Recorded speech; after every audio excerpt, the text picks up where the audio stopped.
pour une leçon d'orthographe qui est vraiment très importante. Je sais que vous avez déjà des connaissances sur l'adjectif qualificatif. Et aujourd'hui, on va voir quelques cas particuliers de l'accord de l'adjectif qualificatif en genre et en nombre. Je reprends le titre de la leçon qui est l'accord de l'adjectif et du nom dans le groupe nominal. Lorsque l'adjectif qualificatif est présent dans le groupe nominal, il s'accorde avec le nom qui l'accompagne. On dira un grand appartement, une grande maison. Vous remarquerez que le nom appartement est un nom masculin. Donc l'adjectif est au masculin. Le nom une maison est féminin. Donc automatiquement l'adjectif se met au féminin. Une grande maison. L'accord doit se faire en genre et en nombre. Là, nous avons un masculin singulier. Le nom, un masculin singulier. L'adjectif est au masculin singulier. Le nom, féminin singulier. L'adjectif est au féminin singulier. Donc, le genre, masculin, féminin, et le nombre, singulier, pluriel. Très bien. Alors, on va conclure par voir l'accord en genre. Il y a des cas un peu particuliers de l'accord de l'adjectif qualificatif en genre. Alors, nous allons voir un premier exemple. Un être vivant. Vous remarquerez ici que l'adjectif se termine par une consonne muette.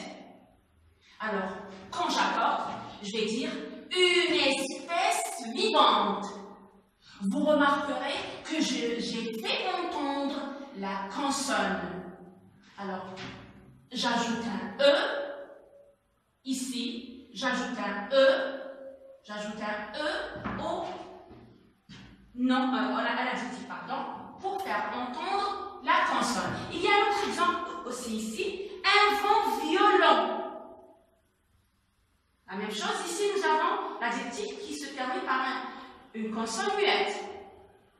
Alors, je vais dire une tempête. Alors, une tempête, c'est féminin. Une violente tempête. Je fais entendre la consonne. Le deuxième cas, vous allez voir ici que nous allons voir une transformation de la syllabe finale. Un pull neuf, pull masculin, le nom est au masculin, l'adjectif au masculin. Un pull neuf, une robe neuve. Alors là, nous avons la transformation de la syllabe finale. Neuf, neuve. Le troisième cas, un objet précieux. L'adjectif est au masculin, parce que le nom est masculin. Nous allons transformer ici la phrase. Une pierre, c'est féminin. L'adjectif, regardez, précieuse. Là, j'ai modifié l'orthographe. J'ai modifié l'orthographe du mot. Précieux est devenu précieuse quand j'ai fait l'accord. Le quatrième cas, un matelas épais. Un matelas, le nom est masculin, l'adjectif masculin. Là, si vous remarquez que l'adjectif se termine par un S. Alors, je fais la transformation. Une couverture épaisse. Le nom féminin, l'adjectif s'accorde au féminin. Regardez, qu'est-ce que j'ai fait? J'ai doublé la consonne. Épais, épaisse. Un matelas épais, une couverture épaisse. Le dernier cas, ici, j'ai l'adjectif, vous allez voir, qui se termine par une voyelle. Un fil tordu. Le nom masculin, l'adjectif, c'est un corde masculin. Une corde tordue. Vous remarquerez que j'ai toujours le nom qui se termine par une voyelle. Mais attention, n'oubliez pas d'écrire le E du féminin. Parce que on a tendance à un peu faire s'embrouiller entre le nom féminin et le nom féminin et le nom masculin. Parce que l'adjectif se termine par une voyelle.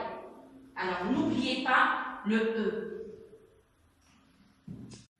Alors, numéro 2, nous allons voir l'accord de l'adjectif en nombre. La plupart des adjectifs prennent S au pluriel. Regardez l'exemple. Une fille gentille. Alors, je vais vous rappeler que le nom est au féminin, l'adjectif féminin. Gentil, 2 L-E. Des filles, le pluriel, gentil. Regardez l'adjectif. Adjectif après un S. L'adjectif s'accorde avec le nom. Regardez le deuxième exemple. Un élève turbulent. Un élève, c'est le nom et au masculin. Des élèves, regardez le pluriel, turbulents, prend un S. Il y a quelques deux cas particuliers que je vais citer ici pour l'accord en nombre. Alors, quelques adjectifs prennent X au pluriel, comme les noms qui se terminent en O, E-A-U, pardon, les adjectifs qui se terminent en O, E-A-U ou en AL. Alors, un beau garçon, des beaux garçons. Vous remarquerez que j'ai ajouté le X. Beau, un beau garçon, des beaux garçons. J'ai ajouté le X à l'adjectif parce que le nom est au masculin pluriel. Le deuxième cas, quand l'adjectif précise plusieurs noms de genres différents, il s'accorde au masculin pluriel. C'est-à-dire, ici, le fil et la corde. Le fil, le nom ici, est masculin singulier. La corde, féminin singulier. Là, j'ai un nom masculin et un nom féminin. Donc, j'ai le pluriel. Comment je vais accorder l'adjectif? Je vais accorder l'adjectif au masculin pluriel. J'ajoute S seulement. Parce que le pluriel, parce que le masculin domine le féminin. Le fil et la corde tordue. Le masculin domine le féminin. Donc, quand vous avez le pluriel, deux noms, un masculin et le deuxième féminin, accordez l'adjectif au masculin pluriel. Maintenant, nous allons voir un exercice d'entraînement. Accord de l'adjectif. Une rose, doux, douce. Un sorcier, cruel, cruel. Deuxième E. Des voix inquiétantes, inquiétantes. Je vous laisse une minute pour réfléchir et on revient. Correction de l'exercice. Alors, la première phrase, une rose, le nom est féminin, donc automatiquement, je choisis l'adjectif féminin. Une rose douce. Un sorcier, le nom masculin, automatiquement, je choisis l'adjectif masculin. Un sorcier cruel. Des voix. Quand je fais le singulier, je vais dire une voix. C'est le féminin singulier. Des voix, c'est le féminin pluriel. Donc, automatiquement, je vais choisir des voix inquiétantes. Voilà, j'espère, mes chers enfants, que vous avez bien compris la leçon d'aujourd'hui et que vous allez pouvoir faire vos exercices de la leçon à la page 116. Alors, merci, mes chers enfants, et à bientôt pour une autre leçon.